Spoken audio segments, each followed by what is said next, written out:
उस अमाउंट पे भी लोग बहुत बोल रहे हैं आजकल कि जी अमाउंट्स बहुत लेट मिलती हैं, उस पर भी काफ़ी वोकल हुए हैं आर्टिस्ट के जी हमारे पैसे फंस जाते हैं, कॉन्ट्रैक्ट में कुछ और लिखा होता है, कॉन्ट्रैक्ट साइंड नहीं मिल रहे होते हैं। एज एन आर्टिस्ट आप बताएं, आपके भी ऐसे मसाइल होंगे वर्किंग इन दिस इंडस्ट्री? बिल्कुल रहे हैं यार, मैं भी इस इंडस्ट्री का हिस्सा हूँ और मैं तो शूट पे जाने से इनकार कर देता हूँ अगर मेरा अमाउंट डिले हुआ होता है। बिल्कुल सही। तो आप इस पोजीशन में है ना, बहुत से इस पोजीशन में नहीं होते। वो बेचारे चले जाते हैं कि ठीक है काम तो मिल रहा है। आपको डालना चाहिए। नो नो नो, क्या कर लेंगे आप? कौन सा चैनल? लेकिन जाहिद वो जो आखिरी चेक मिलना है ना काम खत्म होने के बाद, वो फंस जाता है। वो फंस जाएगा। पहले तो मैं भी ठीक है ये कहती हूँ कि जी हाँ काम चेक मिलेगा, तो जब वो जो आखिरी चेक है वो फंसता है, मेरा फंस गया एक। अब उसको क्या करें, उसको कैसे निकालें? काम हो गया, अब आपके पास कोई लेवरेज भी नहीं, फिर क्या करें? बस आप एक दिन शूट का अपने पास रखे ना फॉर लेवरेज, कि यार एक दिन का काम रह गया, ये मैं नहीं करा रहा जब तक आप मुझे चले पोस्ट डेटेड भेज दे। अरे वो चेक बाउंस हो गया जाहिर, मेरा चेक बाउंस हो गया, आप बताओ प्रोडक्शन हाउस का, आप बताएं। अरे चेक बाउंस हो गया तो आपके पास एफआईआर कराने के ग्राउंड्स आ गए, मुबारक हो आप। बिल्कुल बिल्कुल। अरे कहाँ एफआईआर को कराते हैं, एक अलग मसला हो जाएगा। हाँ, लेकिन बात इसकी बिल्कुल सही है जी। अच्छा जाहिद, आपका एक हमराज ड्रामा भी है और हमारे साथ फारूक रिंद साहब थे, तो वो जरा ना वो ये कह रहे थे कि हाँ उनको डिप्रेशन हो गए भाई इस ड्रामे से। हाँ। ये डिप्रेशन की बात निकली है, तो उन्होंने कल हम भी परेशान हो गए कि उन्होंने कहा मुझे डिप्रेशन हुई है तो इस ड्रामे की वजह से हुई है कि मेरा काम कैसे उसमें खराब हुआ। What went wrong with Humraaz? जबरदस्त कास्ट थी, बड़ा अच्छा ड्रामा था। नॉट माई प्लेस टू से।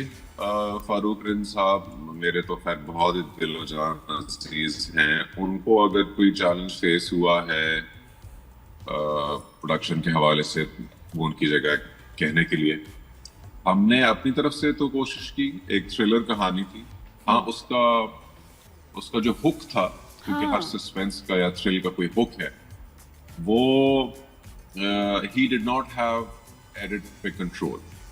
फारूक रिंद, तो अगर आपके पास एडिटर कंट्रोल नहीं है और कोई और एडिट कर रहा है और उसने वो हुक बहुत जल्दी रिवील कर दिया है, तो फिर पीछे मिस्ट्री में कुछ रह जाता। मिस्ट्री बिल्कुल सही, क्योंकि वो जो उसकी जो वजह थी फिरोज की उस लड़की पे शक करने की, वो बहुत कमजोर थी कि ये इतना क्यों कन्विंस्ड है। हालांकि पीछे बड़ी वैसे वो स्टोरी अच्छी थी, जो एक्चुअली लड़की का मर्डर हुआ, किस तरह हुआ, किसने किया, लेकिन शुरू में प्लॉट वीक हो गया कि भाई क्यों। तो वैलिड डिप्रेशन था, इन्होंने सही बात बताया। हाँ वो, लेकिन ये कि एक्टर्स ने बहुत जान मारी है, वो तो नजर आया। जी राधिया जी, तो अभी इस थोड़ा सा इसी सीन के ऊपर आएंगे, क्योंकि ये सीन मुझे लगता है काफी वायरल होने वाला है, ये जो शीशे वाला सीन था। और ऐसे में नाउ माय पॉइंट इज कि जब एक शख्स अपने आप को पहचान नहीं पा रहा लेकिन अपनी बीवी को पहचान पा रहा है, फिर भी इस स्टेट में माँ को देखो कि ये मुझे ही नहीं पहचान रहा, और बहन कह रही है वो अपने आप को नहीं पहचान रहा, आपको अपनी पड़ी है, लेकिन इस कंडीशन में स्टिल बीवी को बुलाता है और उसको पहचानता है। ये कैसे? कितनी डेप्थ है इसमें? पिछली एपिसोड में आपने देखा होगा नादिया, तो बीवी को भी एक दफा नहीं पहचान पाया। बिल्कुल। कल चल गया, आई थिंक एपिसोड 10 चली है। 9 के शुरू में एक दफा वो बीवी को भी नहीं पहचानता। सो ये अब हमने, क्योंकि सीरियल है, आपकी आंखों के सामने एक ग्राफ बनाना और उसको कहीं लेकर जाना है। सो अब 10 हो गई हैं, विदिन 26 इसको खत्म करना है। तो आपके सामने अब आपको नजर आएगा कि आहिस्ता आहिस्ता ये ग्राफ सिवियर होता जाएगा। ही विल स्टार्ट फॉरगेटिंग, और कुछ कभी कोई मेमोरी का चंक वापस भी आ जाता है, मोमेंटरीली उसको कुछ चीज याद हो जाती है। और यही चीज कंसिस्टेंट है through our research, and Rida Bilal has done such an amazing job writing the script. Even जो आपका सेकंड जो ट्रैक है, सॉरी आप पहले रिदा की बात करें पूरी जी। सो उन्होंने ऑब्वियसली इतनी सेंसिटिव चीज और एक पर्टिकुलर डिजीज है, तो बहुत रिसर्च के तहत उन्होंने लिखा है। सो वो सारी जर्नी इसी तरह की रही है कि the degree of how much is forgetting, चाहे वो जितने क्लोज लोग होते जाए, और उसके बाद sometimes he's forgetting and sometimes he's coming back into बिल्कुल। और ये some तो flashes of चैलेंज memory. इस So- कैरेक्टर के साथ है ही। एक और चैलेंज है इसका जी, भाई, एक जिसमें हम इनहेरिटेंस कहा जाता है, दूसरा ट्रैक के जो भाई के साथ कॉन्फ्लिक्ट चल रहा है। एक भाई है जो लालची है, जो ईवल है, फिर माँ का भी थोड़ी सी कॉम्प्लेक्स रिलेशनशिप, वो भी जरा बताएं ट्रैक, वो क्या ये भाइयों का इतनी रिजेंटमेंट उसमें। अब तो पता नहीं और भी टीचर के पीछे पड़ गया है, बहन के भी पीछे पड़ गया है। ही इज वेरी ईवल भाई। ये मैं खजान से मजाक करता हूँ, जब मिलता हूँ उससे तो मैं भी उससे ही सवाल करता हूँ कि भाई तुझे मेरे से मसला है मसला क्या है एग्जैक्टली?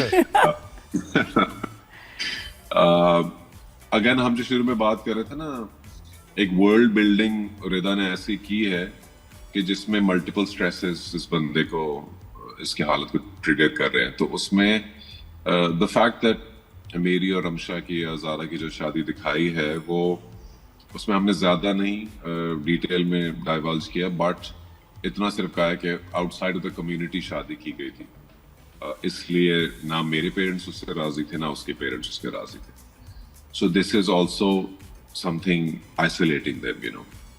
इंसान आपके पास फैमिली सपोर्ट नहीं है तो वो बिल्कुल आइसोलेट फील करता है। देर ऑलरेडी इन डिफरेंट सिटीज, और उसमें फिर going through the grief of losing a daughter and still not having your parents, or her not having her parents there,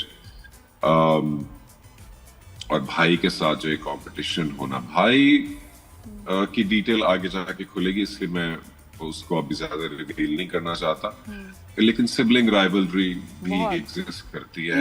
it's global phenomena, Pakistan में नहीं पूरी दुनिया में हो सकता है। बिल्कुल। सो हर चीज जिस पे की तरफ इशारा किया गया है, वो कोई ना कोई हमारे माशरे की ऐसी बात है जिसके by the end of the drama जिस पे डिस्कशन जरूर ओपन होगी, specially for parents who are care givers, that you can't ever force a competition between two brothers, you know. बिल्कुल। और ये हम अक्सर कर जाते हैं अपने भाई के साथ, जैसा क्यों नहीं हो सकते, वो देखो उसने होमवर्क कर लिया है, ये वो छोटी एजेस से कंपटीशन होता है। बिल्कुल। कंपैरिजन शुरू करते हैं, बिल्कुल है। जिसकी वजह से if it's not kept in check तो ये बढ़ ही जाता है। अच्छा भाई, आप दोनों से मेरा सवाल है, बीइंग एन आउटसाइडर। सो काफी सारी चीजों को इकट्ठा चला रही है ये कहानी। जोहेब सवाल पूछ रहे हैं हमसे, दोनों से सवाल है, दोनों से सवाल है। अच्छी कमेंट। और सवाल ये है कि भाई जो स्टेटमेंट्स आती हैं सोशल मीडिया पे, एक्टर्स की खास तौर पे वायरल होती है, हम जर्नलिस्ट की तो इतनी ज्यादा फिर भी नहीं, वो उसी फील्ड में होती है, लेकिन जैसे अब सबा कमर ने कह दिया कि उनसे पूछा कि भाई कराची, उन्होंने अस्तगफुरुल्लाह कह दिया, पता नहीं वो एडिट किया या नहीं किया, उस पर ट्रोलिंग शुरू हो गई उनकी सबा कमर की। ठीक है, जब आप पूरा सुने तो लगता है कि नहीं, वो कराची में रहने पर उन्होंने अस्तगफुरुल्लाह नहीं कहा, बस उन्होंने कहा कि मैं प्रेफर करूंगी इस्लामाबाद और ये वो। तो आप दोनों के साथ भी ऐसा हुआ है कि स्टेटमेंट को ट्विस्ट करके और उसको एक अलग ही रंग दे दिया गया है? नादिया आप भी बताएं, जाहिद आप भी बताएं। जाहिद ही बताएं। हाँ जाहिद बताओ भाई।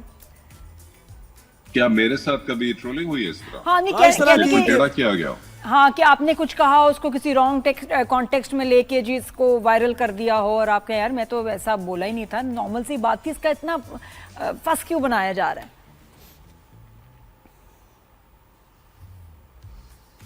इस हद तक नहीं हुआ जितना अभी इस मिसाल में हो रहा है, लेकिन अब ये आपसे कह रहे हैं ये अब ज्यादा होना शुरू हो है गया है।